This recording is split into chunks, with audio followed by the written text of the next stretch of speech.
trying to change their age or change their details so that they can receive money from NSSF to prove that they have done 45 years. So we want citizens to be serious on this and to take it serious so that when you are changing the particulars, please change for the right cause. Do not come to hide behind the national ID system to freeze other people or to cheat the government. We want you to be serious on it, and that's why we are increasing the fees so that you only change particulars when you think it is on you deem it is right.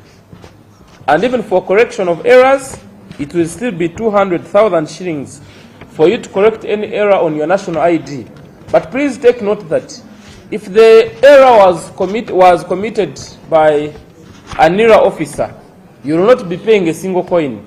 For instance, if your name is Becca Senaburia and it is double S Senaburia, but the NIRA officer wrote Senaburia with single S, as a citizen you will not be paying anything. It is NIRA to incur that cost. So we give you an exemption letter and you'll be able to change your particulars and get a national ID for free, a new national ID.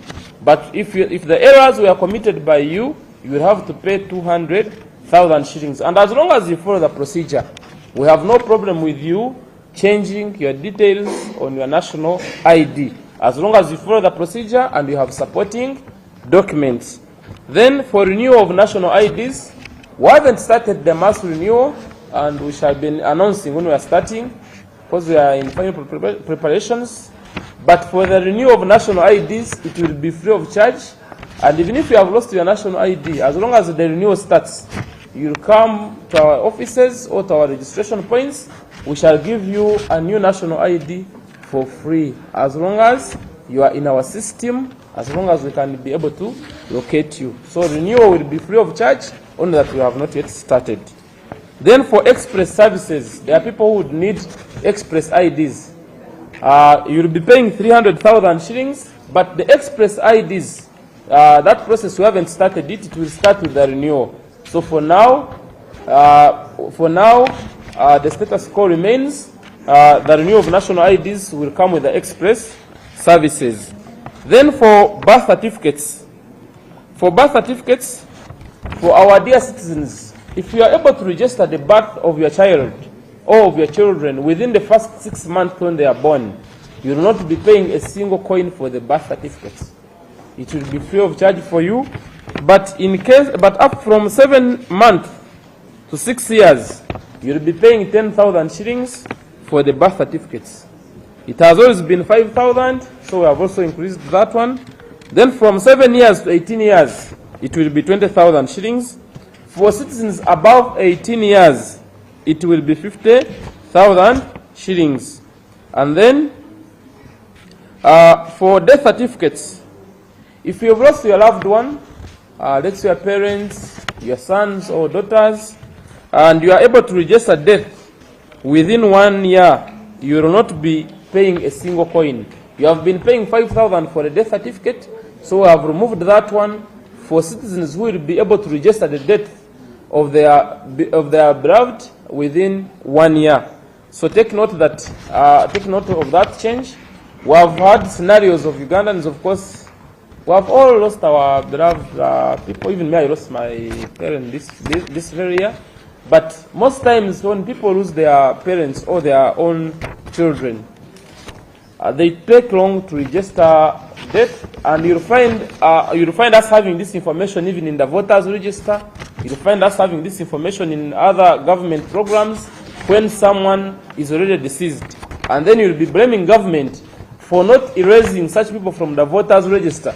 Yet it is you, the declarant, it is you, the biological son, it is you, the relative, to inform us of the death of your beloved people. And then lastly, for foreigners who would need birth certificates, for foreigners, we have what we call alien IDs. Alien IDs are, in this case, for citizens like you, comrades who are in here, you get what we call national IDs. Like you've always had, and I've told you that one is for free. When you lose it, it is 50,000. When it is damaged, 200,000. Then for aliens, or for foreigners who stay in this country, who have come in here to work, maybe for work permits and so on, we give them what we call alien IDs, and it will be $100 US. So that is it, my dear comrades. We can now do Uganda. Time and tide wait for no man. I'm happy that you've given us the chance to. You have given me the chance. You waited for me. So I would like to summarize that we do not delay.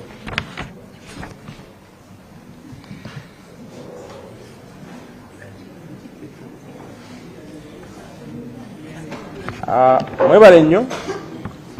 Amanya gange nze Osborne Mushabe, omwogezi w'ekitongole ekyanira, ekitongole ekikola ku ndagamuntu oba density. Twagala kutegeeza eggwanga lyonna nti twakoze ennongoserezo oba twakoze enkyukakyuka mu bisale oba fees ze tubadde tusasula okufuna obuweereza okuva mu kitongole kya NIRA.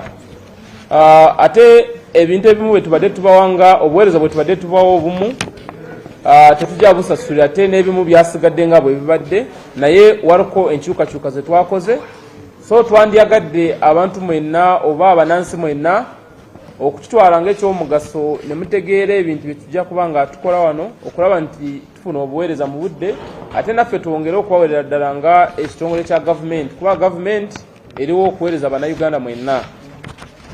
Ekisooka, omuntu yenna omunnayuganda yenna gy'oli, twagala kutegeeza nti olina okwewandiisa okufuna endagamuntu. It's mandatory, oba buli omu alina okuba nga yeewandiisa okufuna endagamuntu. Naye okufuna endagamuntu eyo bw'obanga teweewandiisangako kijja kuba nga kya bwereere. N'obuba nga owandiisa omwana wo okufuna endagamuntu kijja kuba nga kya bwereere. Nga bulijjo bwe tubadde tubategeeza, tuwandiisa oba tuwandiika abannayuganda ab'emitendera ebiri oba ba gurupu bbiri oba ab'ebibinja bibiri. Abannayuganda abawezezza emyaka 18 n'abannayuganda abatanaweza emyaka 18. Abannayuganda abatanaweza emyaka 18 tubawandiika ne tubawa nini n'obwaba nga alina omwaka gumu oba nga yakazaalibwa ku makya g'olwaleero. Naye bwaweza emyaka 16 tuba tusobola okumuwandiika, okuddamu ne tumuwandiika kye tuyita update, ne tumuwa nini. Naye bwaweza emyaka 16 tuddamu ne tumuwandiika ne tumuwa endagamuntu. Then abaweza emyaka 18 just tumuwandiika n'alindako wiiki nga 2 ne tumuwa endagamuntu oba density ye. Naye eyo process yonna okukola ebyo byonna kijja kuba nga kya bwereere. Naye twagala kubategeeza nti gavumenti wadde ekuwa endagamuntu eyo nga ya bwereere, bw'okola ensobi n'ekubulako ojja kuba nga osasula $5,000 naye ng'osasula mu banka yonna ekuliraanye, ate ng'ogenda ne ku ofisi ya NIRA ekuliraanye osobole okufuna endagamuntu empya. Ekyo tukikola okwewala abantu bonna okusanga omuntu nga alina endagamuntu nga 10. Kuba omuntu omu ajja kuva ewaka atuuke mu kibuga agambe neerabidde endagamuntu ewaka kangende ku NIRA bampe endagamuntu empya. So tuba tulina okuteekako eyo cost oba sente ezo okulaba nti buli munnayuganda yenna agezaako okufuna endagamuntu yenna aba amanyi nti akola ekintu ekyo nga akyagadde. So bw'oba nga endagamuntu yo ng'ebuze, oba olina okumanya nti okugizaawo oba olina okusasula $5,000. Naye bw'eba nga eri damaged ng'eyonoonesebwa nga waliko ebigituuseeko, oba ojja kuba nga osasula $20,000 okufuna endagamuntu empya. So ebintu ebyo bya njawulo. If you've lost your national ID, it will be $50,000. If you have a damaged ID, it will be $200,000. Endagamuntu yo bw'eba ebuze ojja kusasula $5,000. Naye bw'oba ng'eyonoonese nga tofuddeyo okulaba nti endagamuntu yesigala nga bwe twagikuwa, ojja kusasula $20,000.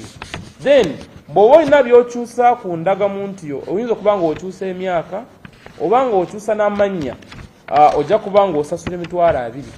Then bw'oba nga okyusa ebintu, katugambe wabaddeko ensobi ku ID yo naye ng'ojagala gitereeza, naye still ojja sasula $20,000, $200,000. Then aba birth certificate, ebbaluwa z'obuzaale, mu Luganda kye tuyita ebbaluwa z'obuzaale, kasita osobola okuwandiisa omwana wo nga tanaweza emyezi 6, ojja kuba nga osobola okufuna ebbaluwa y'obuzaale nga tosasudde kintu kyonna. Naye olina okutegeera nti buli munnayuganda yenna okufuna ebbaluwa y'obuzaale mu mulembe gwa kati olina okuba nga olina nini. Nini ye enamba gye tukuwa, enamba eri unique, buli munnayuganda abeera n'enamba eyo eya nini nga ye yekka. So bw'oba nga tosobola kufunira omwana wo nini wadde ebbaluwa y'obuzaale ya bwereere, tojja kubanga osobola okufuna ki okufuna ebbaluwa eyo. So olina okusooka okufuna NIN, then oddemu ofune ebbaluwa y'obuzaale. Then Abannayuganda abawezezza emyezi 7 n'okutuuka ku myaka 6 ojja kuba ng'osasula omutwalo okufuna ebbaluwa y'obuzaale. Then abalwaggulu emyaka 18 bajja kuba nga basasula emitwalo 5. Then bw'oba okyusa amannya g'omwana wo ku bbaluwa y'obuzaale ojja kuba ng'osasula emitwalo 2. Then bw'oba okyusa amannya ag'omuntu omukulu ku bbaluwa y'obuzaale oba birth certificate ojja kuba ng'osasula emitwalo 15. Then bw'oba ofiirirwa omuntu oba omwagalwawo ng'ogezaako okufuna kye tuyita death certificate oba okukakasa nti omuntu oyo yafa, ojja kuba nga tosobola kusasula kintu kyonna kasita oba osobola okumuwandiisa oba okututegeeza nti omuntu oyo yafa mu mwaka gumu. Naye bw'oba nga omuntu oyo omuwandiise oluvannyuma lw'omwaka gumu ojja kusasula emitwalo 2 okuba nga osobola okufuna death certificate. So byebyo, mwebalire ddala. Thank you for the time. Then abagwira oba betuyita foreigners abo tubawa kyetuyita aliens ID. Abagwira abo bo bajja kubanga basasula $10 nabo nga still basasula mu bank okulaba nti bafuna alien ID emukwatako. Bayanjawulo nnyo ku national ID kuba abanga si munansi. So kyewaki bulijjo tubategeeza nti abantu baffe bwe mwewandiisa mwewale nnyo okwewandiisa ng'abagwira, ate naye abagwira tebeewandiisa ng'abanansi. Abamu bajja wano ng'entalo zibaluseewo mu mawanga gaabwe, naye bw'atuuka wano ayagala atambule ng'Omuganda, ayagala afune ID agambe nti nze Muganda nsibuka Bulemeezi oba Ssingo. So bw'obeera ssentebe wa LC1 oba Giso kugombolola ng'olikomendinga abantu oba ng'owandiika abantu abo okulaba nti bafuna endagamuntu, indicating a direct ogambe nti ono mugwira simumanyi ono munansi. Saizi ati abagwira basigale nga balina card oba IDs ez'abagwira ze tuyita alien IDs. Omunansi asigale nga alina national ID oba endagamuntu y'eggwanga oba gye mumanyi nga density wano mu kitundu kyaffe ekya Ssaabasajja. Kale mwebale nnyo, mwebalire ddala. Mukama abawe omukisa.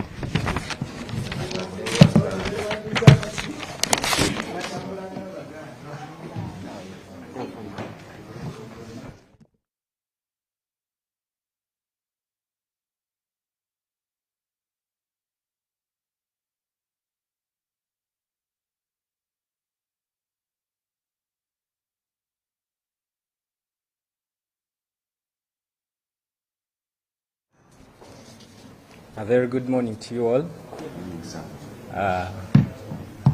Colleagues from the Fourth Estate, thank you for waiting. My name is Vasali Wachigenyi Derek. I'm the Deputy National Coordinator in the National Coordination Office for Prevention of Trafficking in Persons, or commonly known as human trafficking in the layman's language. Today, from the National Coordination Office Against Trafficking in Persons, would like to give you a bit of an update over a period of time, and this comes directly from the Office of Director Public Prosecution, tip map, where we have various cases in relation to trafficking in persons and what has transpired over the period up to 1st December, because this application is always updated on a daily. So that's why we speak of as at 1st December 2024, which was yesterday. Now at this particular office that combats trafficking in persons, the case count stands at 3,259 in total. And of course, these cases are always added on every day and updated. But of the 3,259, 4 these are involved with victims amounting to 4,965.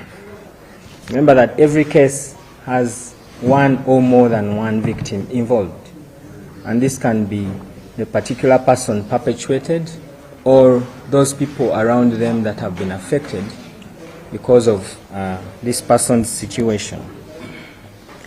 But of the number of victims, that is 4,965, the children alone, now this is very absurd that the children alone represent 79% of that number that have been involved as victims in trafficking in persons, which gives us a number that leads us to 2,543 children victims of trafficking in persons.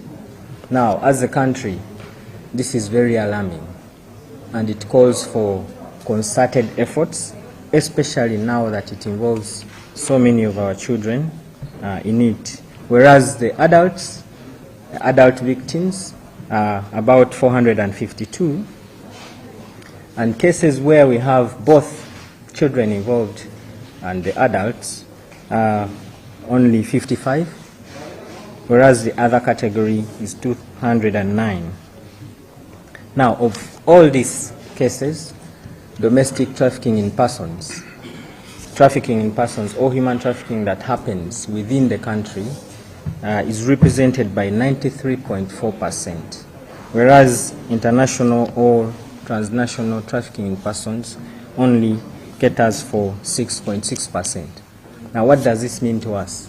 That yes, most of the trafficking in persons is happening domestically, and this calls for domestic actions, domestic strategies, and also concerted efforts with all stakeholders within Uganda to combat this vice. And this leads us to the types or the different cases that are involved within these numbers that we are talking about. Whereas from this total of cases, sex trafficking in persons represents 1,937. Labor trafficking or trafficking for purposes of labor exploitation is represented by 658. And where it involves both, someone is trafficked and they happen to be used sexually, but at the same time they're also used for other forms of labor in exploitation, it is catered for by 144. The other categories fall for 259 and 261. Now, this distribution also is generated from the different regions. The DPP's office has 19 regions, and the headquarters also at Kampala. And out of all these, there is also distribution of the different cases that are coming from the different points of the country. Now, for us as a government and as a people, this helps to inform us that this particular region is a high-risk region for trafficking in persons, and it also helps us to appreciate the work that is being done by prosecutors there and investigators, and the people must be aware now and are reporting these cases more than in any other part of the region. Mbale DPP region is represented by 373 case count.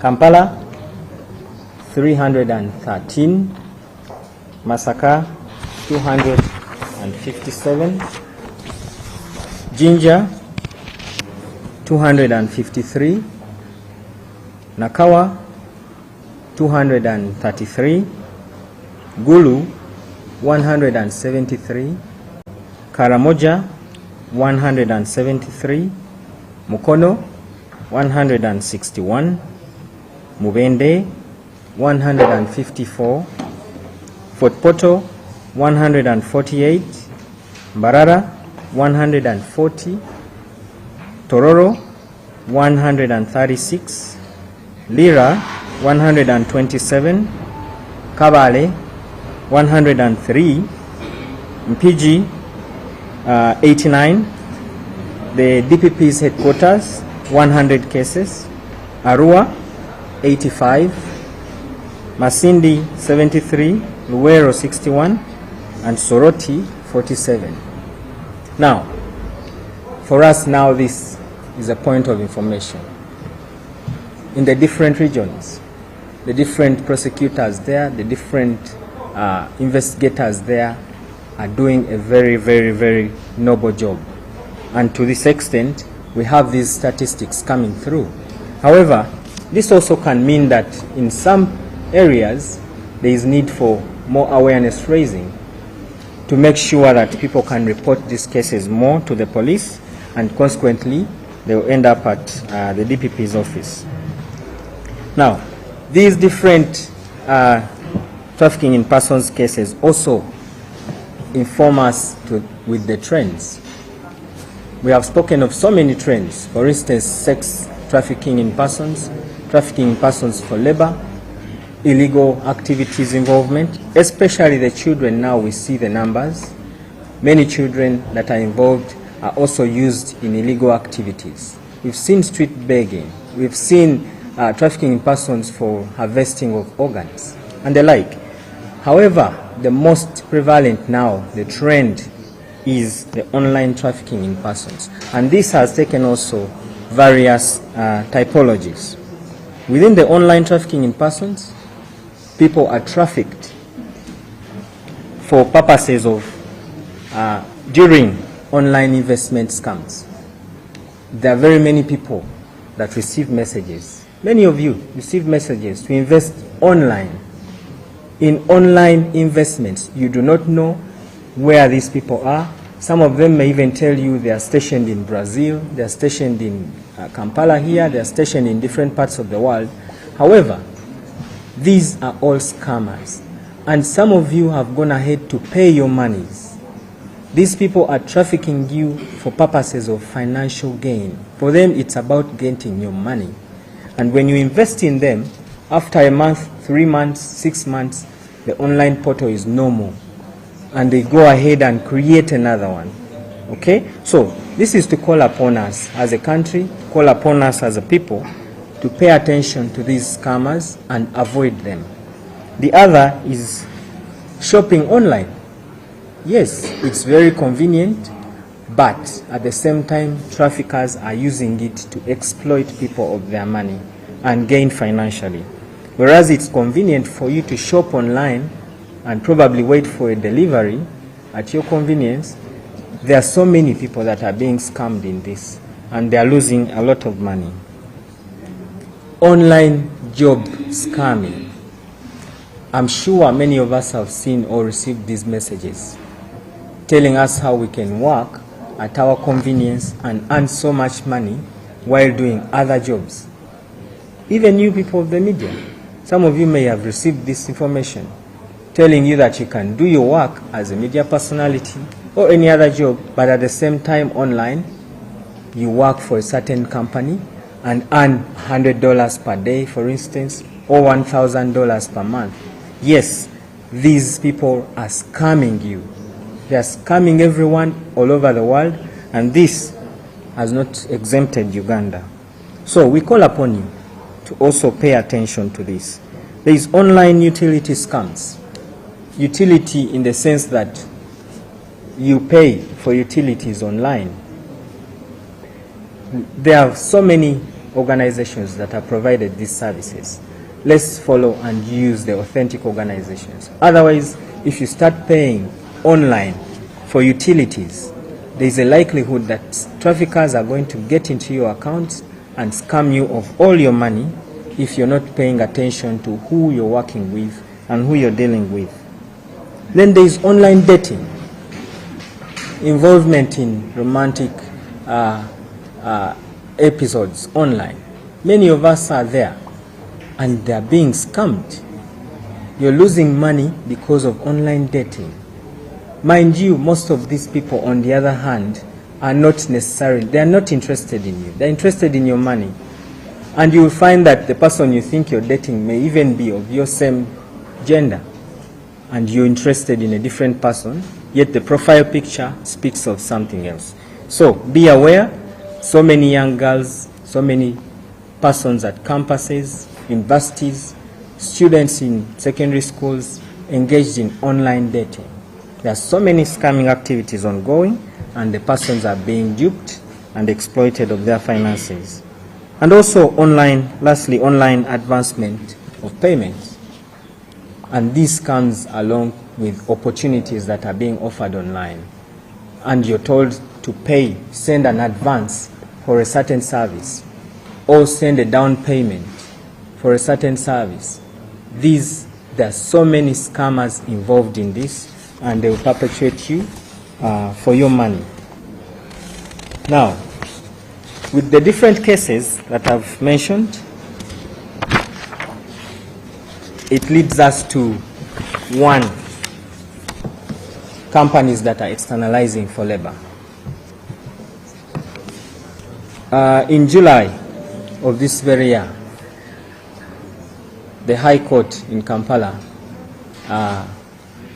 made a ruling in one of the cases against a daughter to one of the deceased person who died in Saudi Arabia, unfortunately. One Namale Desire, who was standing in for the mother who died in Saudi Arabia in 2019.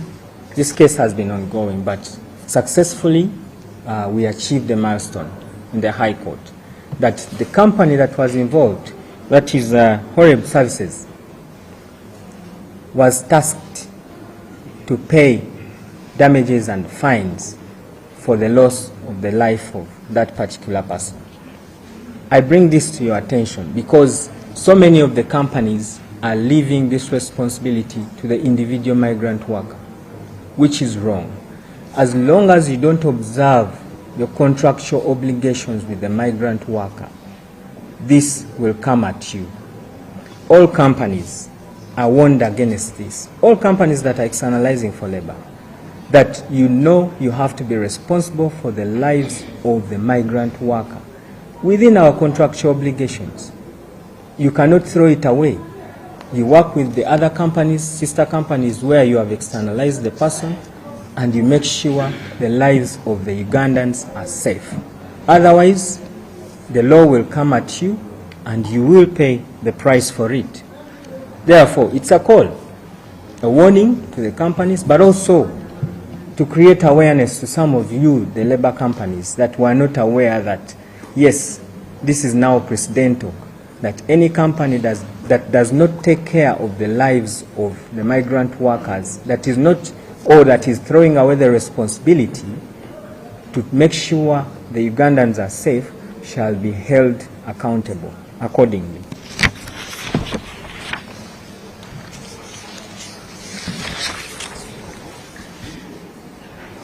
And lastly, the holidays have kicked in. This is a long-term holiday, third-term holidays, and all our students, our pupils are back home for the holidays. We continue to call upon you. This goes to the parents, the guardians of these fellows that are back home for holidays. Candidates, PLE leavers, senior 4 leavers, senior 6 leavers, all are back home for a long holiday. Some will extend up to August. For instance, the senior 6 leavers. Others will stay for 2 months. Yes, once again, the traffickers are just waiting to pounce on our children. Remember, many of you parents now, with the busy schedules, you've managed to give your children gadgets, phones, tabs, that are also being used online. Mind you, the trafficker knows, and some of the trafficker even know your schedules. They know you do not stay home.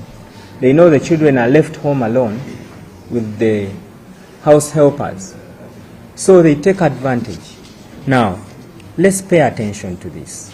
Let's make our children aware. Let's let them know that the traffickers are actually just waiting on trafficking them.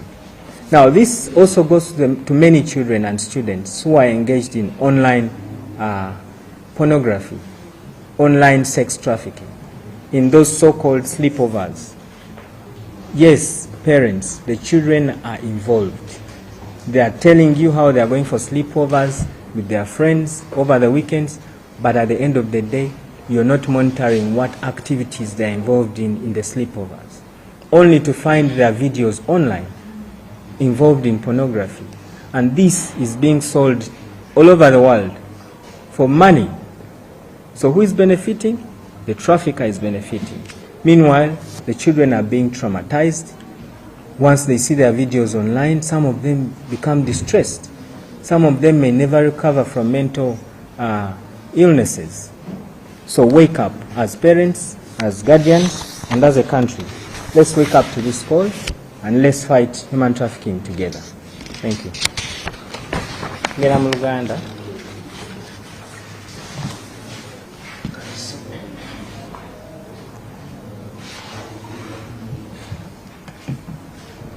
Mbalamusizaako mwenna bannayuganda bannamawulire,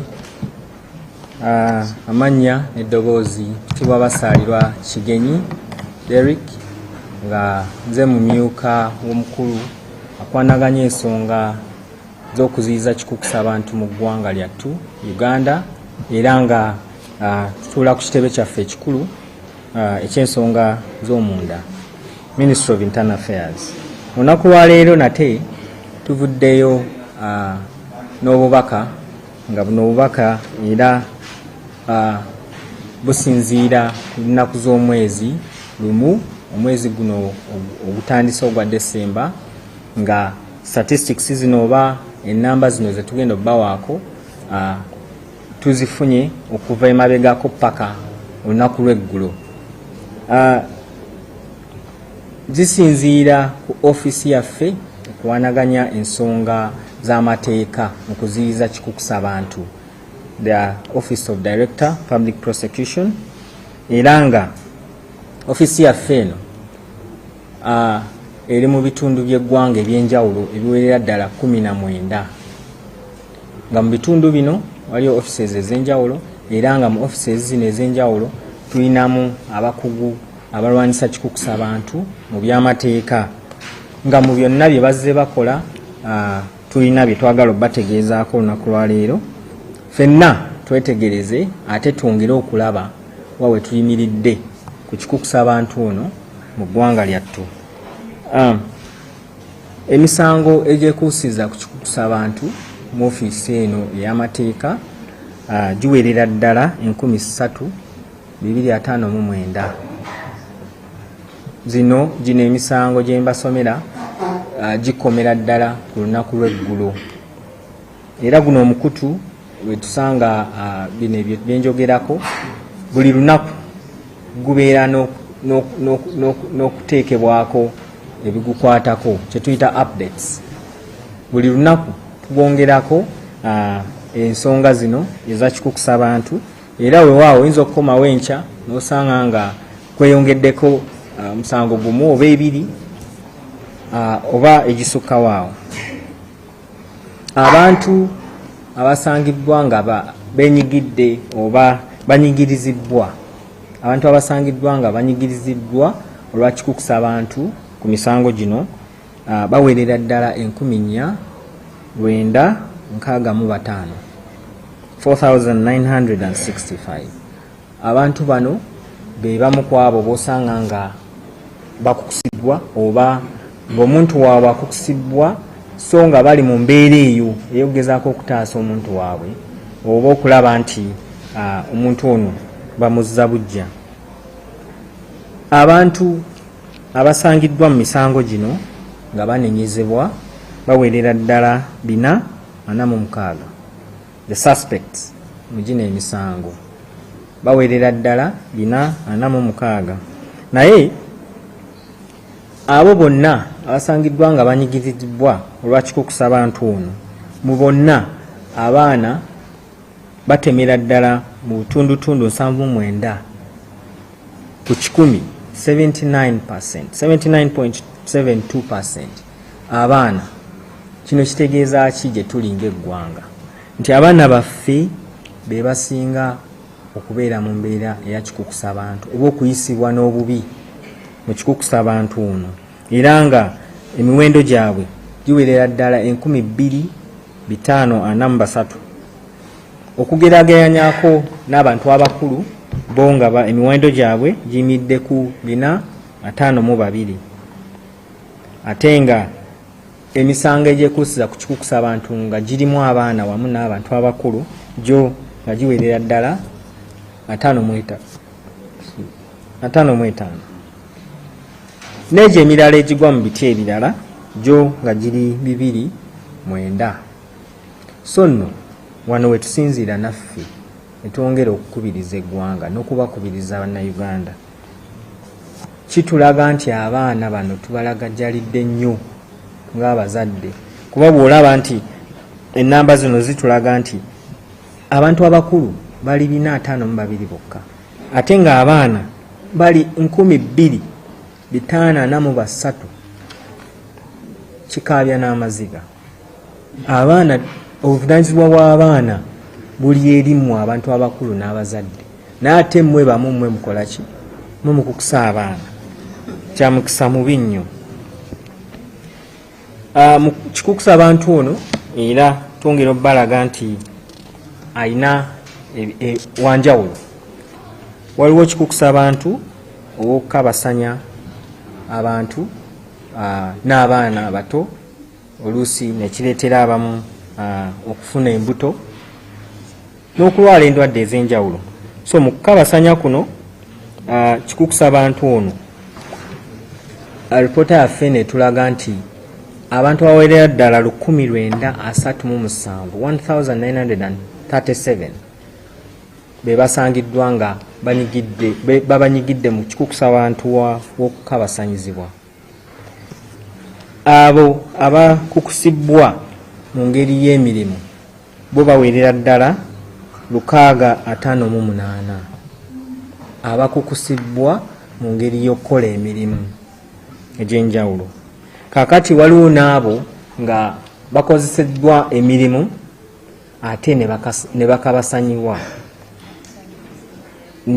ne bakabasanya okay ne bakozesebwa thank you ne bakozesebwa ne wesanga nga bamukozesezza ebitasaanidde ebyokwegatta nga byampaka at the same time ate ne bamukozesa n'emirimu okugeza ayinza okuba akozesebwa okuyonja hotel oba okufumba emmere oba okukola ng'aweereza mu zino zi restaurant ez'enjawulo oba hotels, ate olweggulo ne bamuddako ne bamukabasanya.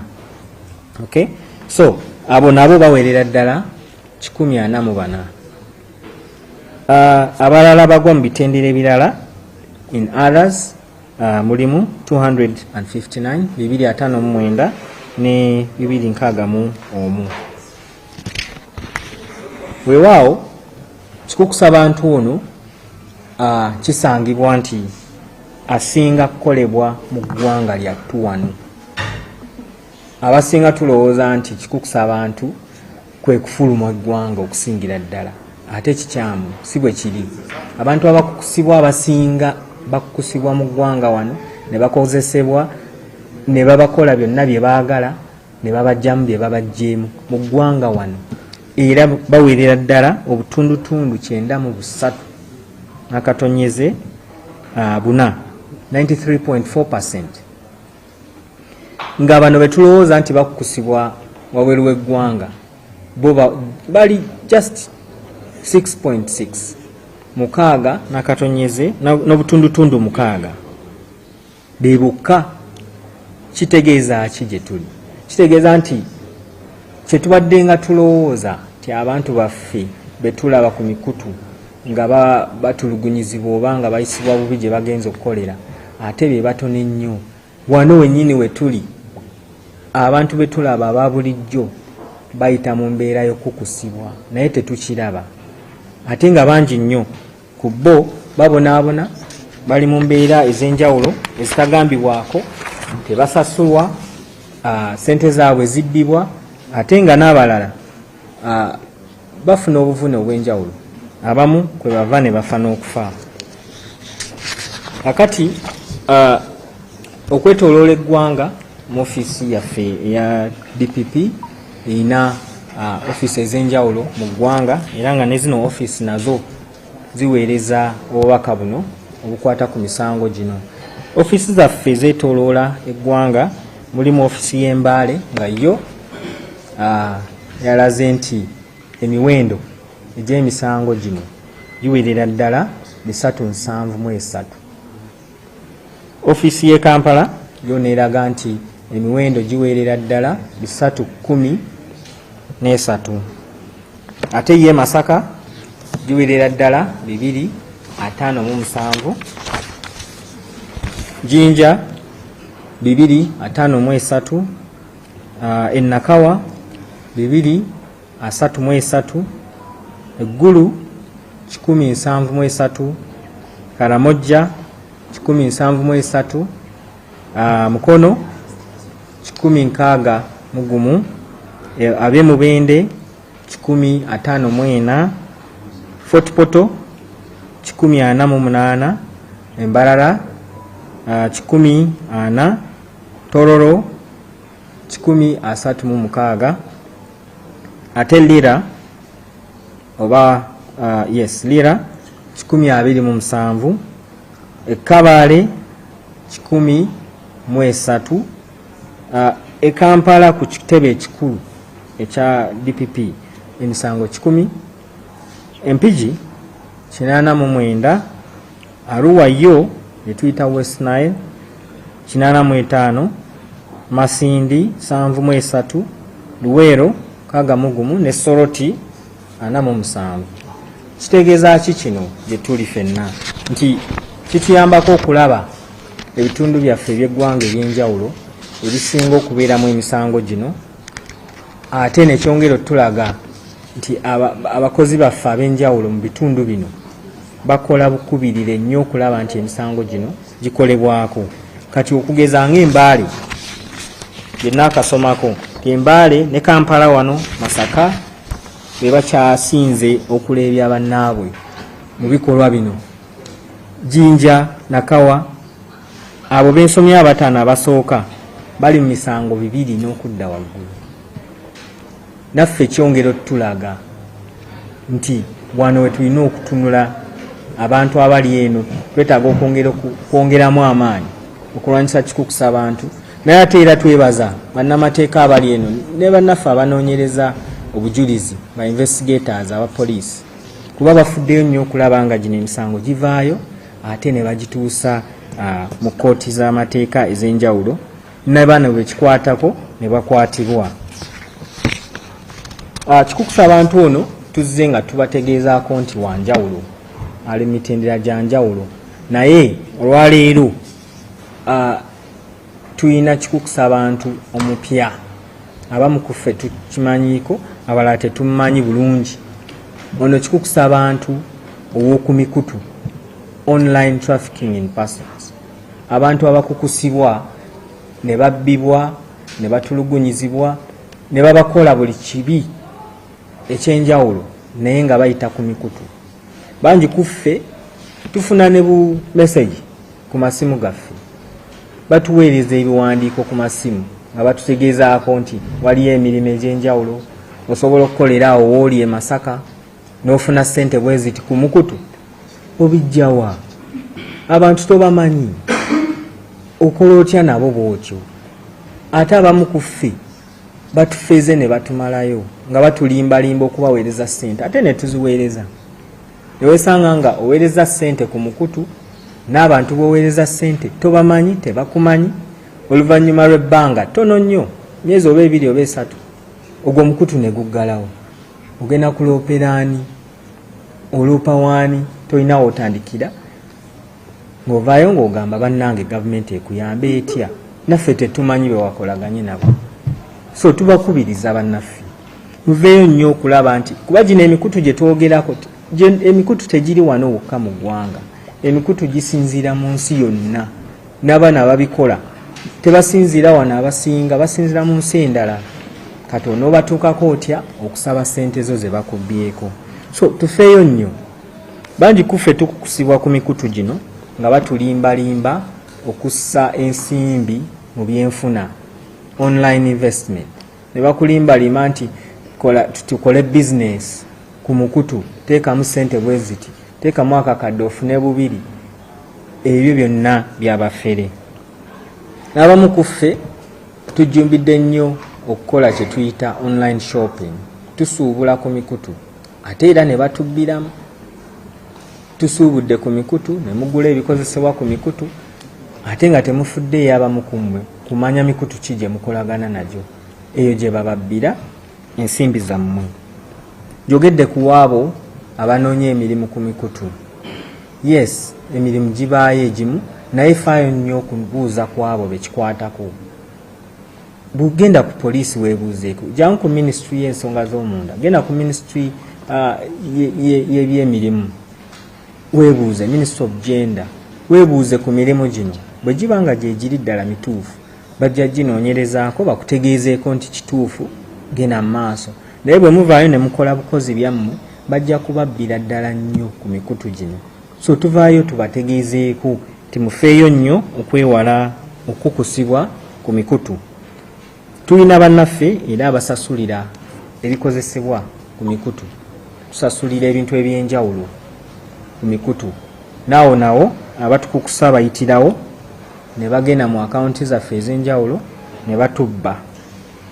Tulina ne bannaffe abenyigidde mu kunoonya emikwano ku mikutu.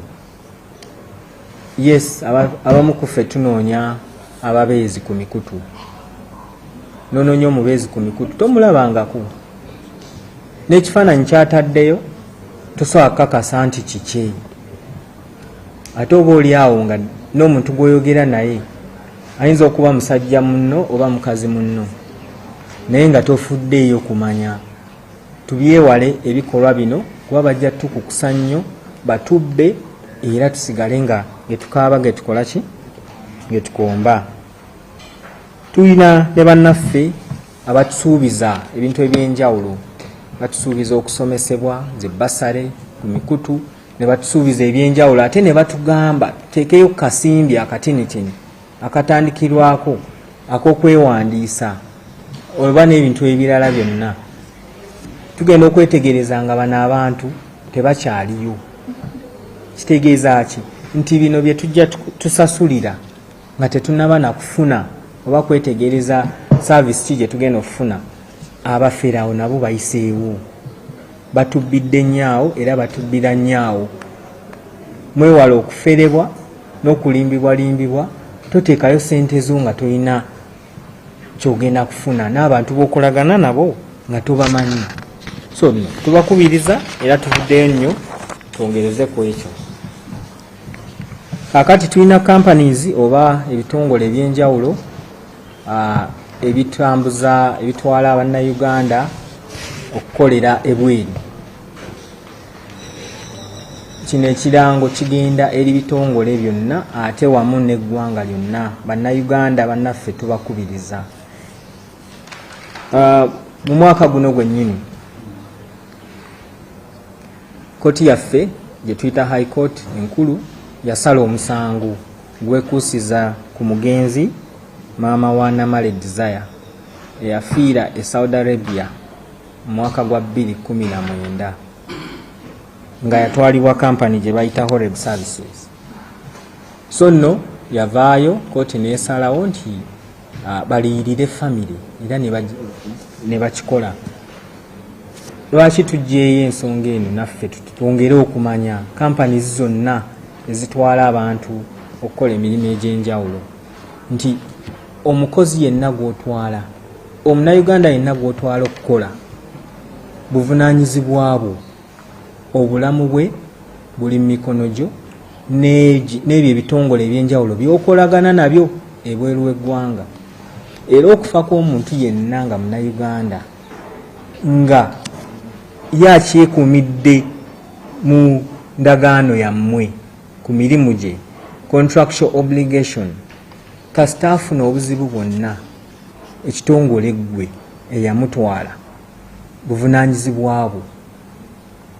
Temujja kwewala buvunaanyizibwa buno ku bannayuganda nga bwe batufaako ate nga mukimanyi bulungi mubatwala wano speed ne mubasuubiza ebintu byonna ebyenjawulo. So tubakubiriza nammwe mufeeyo nnyo okulaba nti endagaano zammwe n'abakozi be mutwala muzituukiriza nabo ogwo mulimu gubalekere bafeeyo nnyo okulaba nti batuukiza endagaano zaabwe ze bassaako emikono nammwe. So tubakubiriza era nga twongera okubategeezaako nti gavumenti ejja kwongera nnyo n'amaanyi okubakwata, ejja kwongera nnyo n'amaanyi okubagombamu obwala ebasibe era mwongere n'okuliyirira abo bekikwatako. Tubakubiriza bannayuganda mwenna nammwe abagenda okukolera ebweru nti mufeeyo nnyo okulaba nti mwekuumira mu ndagaano zammwe, kuba endagaano eyo bw'ogimenya abamu ku bo bamanyi okuddukayo mu biyumba oba gye bakolera mu nnyumba ne baddukayo nga tebategezezzaako yabatwala kukola oba ne baddukayo mu bukyamu. Ekintu ekyo oluusi kyonoona endagaano yo n'abo abakututte okukola. So tufeeyo nnyo okulaba nga tuyita mu mitendera emituufu okwerwanako era tufeeyo nnyo okwekubira enduulu tutaasibe gavumenti abo bonna bekikwatako. Nekinaasembayo oluwummula lwayingiddewo nate era abaana baffe bakomyewo mu luwummula. Oluwummula luno lwanjawulo kubadde oluwanvuko nga n'abaana abamu abasoma oluwummula luno bajja dubeereramu ddala, okugeza nga aba senior 6 bajja beereramu ddala paka mwezi gw'omukaaga nga bagenda mu university ez'enjawulo, aba PLE, aba senior 4 n'abalala bonna abasoma. Bannaffe tubakoowoola bannayuganda n'abazadde okusingira ddala bonna bekikwatako abavunaanyizibwa ku baana bano. Abaana bano benyigidde mu bintu eby'enjawulo, okugeza abaana abamu bali mu kukusibwa ku mikutu gino kuba abazadde tuli bize nnyo mu mirimu gyaffe. Abaana twagala okwogera nabo era tubagulidde amasimu, ne tubagulira zi laptop, ne tubawa obusobozi bw'okukozesa emikutu egy'enjawulo, ne tubawa data, ne tuba n'omusimbi ogw'okubeera nagwe ewaka. Naye tetufuddeyo nnyo kumanya biki bye bakola. Abaana abamu beenyigira mu mize egy'okugenda okusula mu mayumba ewalala bye tuyita sleepovers n'emikwano gyabwe, naye ebintu bye bakolera mu miyumba bino tukizudde nti beenyigira mu kwebaka n'abalala, beebaka n'abantu abalala, bakabasanyibwa era abamu bafunye n'obuvune, abamu balwadde endwadde ez'enjawulo, bafunye embuto ate oluusi tebababuulira ne bazijja namu ne batandika okulwala. So tufeeyo nnyo okulaba nti abaana baffe tumanya biki bye bakola, oluwummula luno luwanvu era tubagoberere nabo, twongere obategeeza nti kikukusa abantu waddala ate kikukusa abantu n'abakukusa abantu bonna babatunuulidde.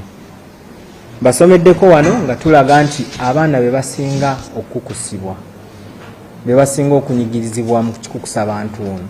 So kyongero tulaga nti twongere amaanyi oba essira mu kuziyiza kikukusa abantu okusingira ddala mu baana, kuba abaana ffe buvunaanyizibwa bwaffe ffenna ng'eggwanga, ng'abazadde ne buli muntu kinnoomu gwe kikwatako okufaayo okulaba nti tubakuuma. Mwebale nnyo, mwebalire ddala. Thank you so much. Eno ogwenakuba ekifaananyi.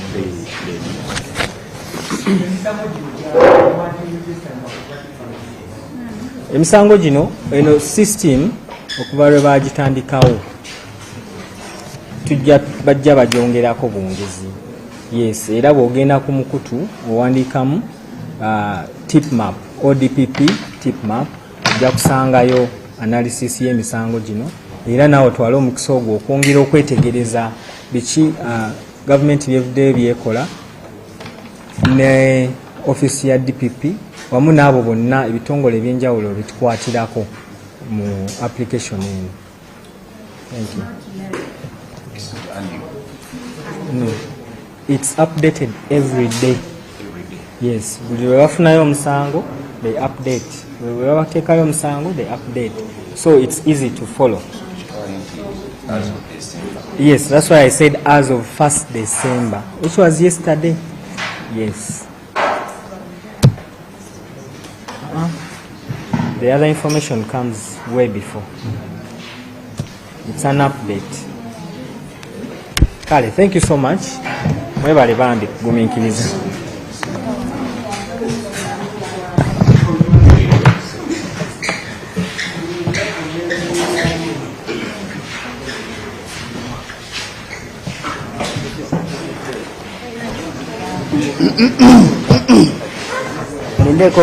mulindeko kujjayo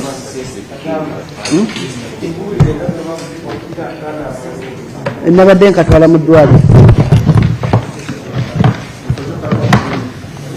akisinziira ka myaka emeka